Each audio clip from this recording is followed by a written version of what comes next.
Buenas noches, mi grupo está conformado por Lucelini Hernández Borges y Germán Antonio Ángel Guataba. Vamos a dar la explicación de desarrollo del trabajo de renta de persona jurídica.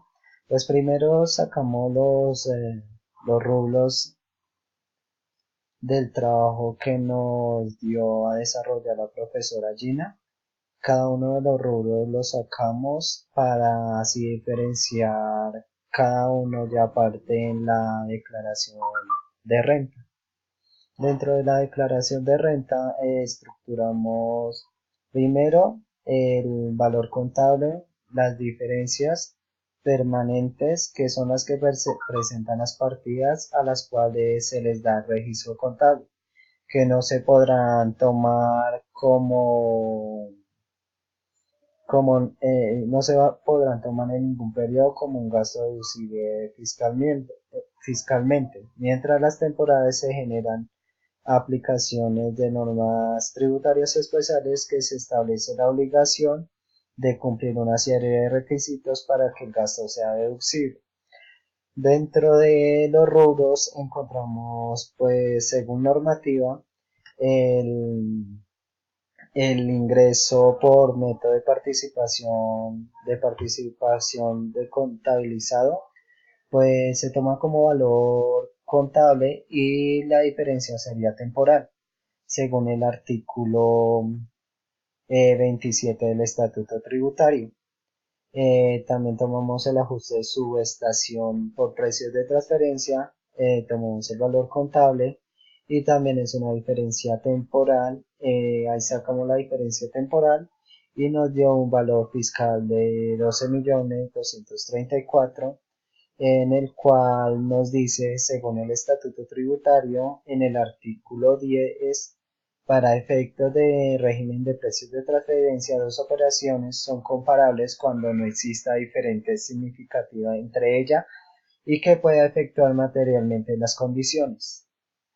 Los otros rubros que tomamos fue la diferencia de cambio, pues es un valor contable, pero no es ninguna diferencia.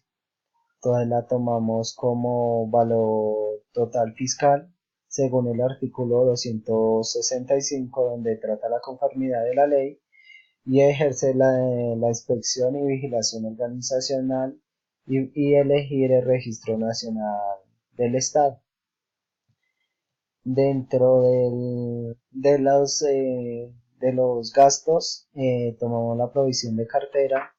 eh, en esa provisión de cartera sacamos las partidas de vencimiento por edades, y dentro de esas partidas de vencimiento por edades colocamos primero a 90 días, de 1 a 90 días, de 91 a 180 días y de 81 a 300 días, en el cual para el tema jurídico, digamos, si la provisión de cartera supera más de 300 días, ya se va a cobro jurídico. Entonces tomamos los 23 millones, lo multiplicamos por el 5%, eso nos dio una provisión fiscal de 1.173.389.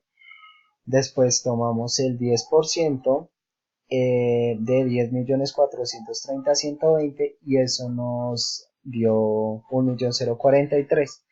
El total de eso nos dio 2.216.411.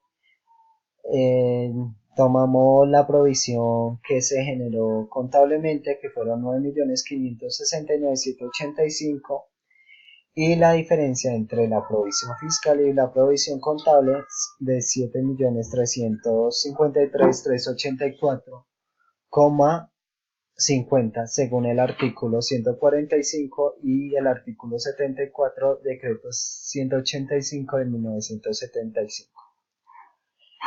El siguiente rubro que tomamos fue el castigo de inventarios, que fueron 3.276.780.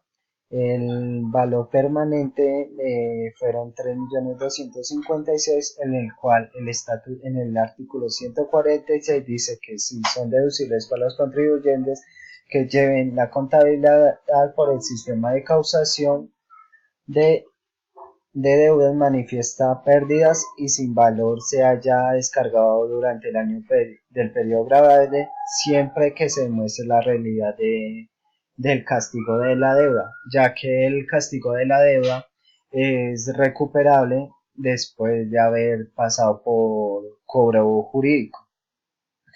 Después tomamos el rubro de pasivos y estimados de provisiones por honorarios. Este es una causal no permanente y pues no es deducible de renta. Después los fletes. Los fletes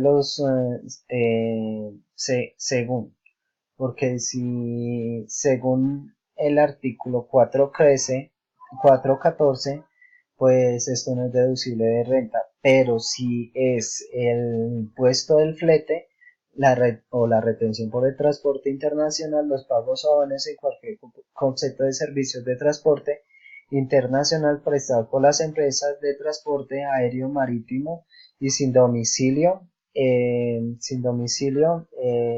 este sí es deducible. Tomamos también los rubros de pago por honorarios, pago de intereses de contrato, pago de servicios públicos, pago de fletes y pues esto sí no es deducible de renta. Las donaciones realizables al IFS si son según el artículo 22 y 277 del Estatuto Tributario si son deducibles. Los gastos de impuesto de timbre, GMF, ICA, impuesto a alumbrado y aportes del fondo de pensiones causados sí son deducibles, pero tienen también unas condiciones. Si la empresa los pagó, se pueden deducir. El GMF solo se pueden deducir el 50% que se pagó durante el periodo que vamos a hacer la declaración. Los aportes de fondo de pensiones causados también son deducibles según el artículo 112 del Estatuto Tributario.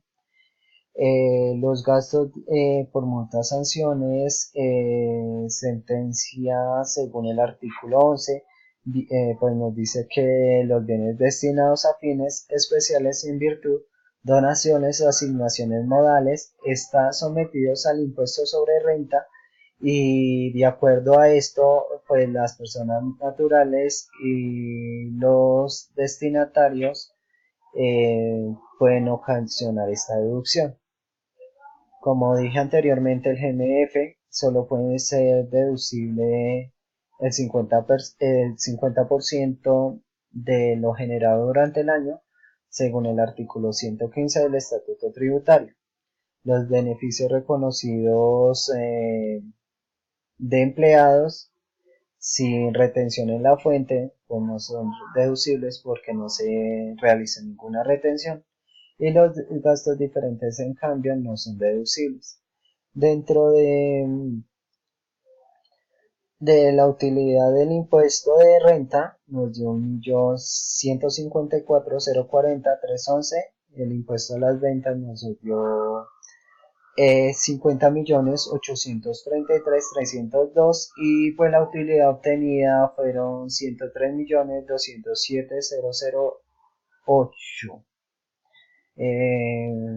Bueno, muchísimas gracias y hasta luego.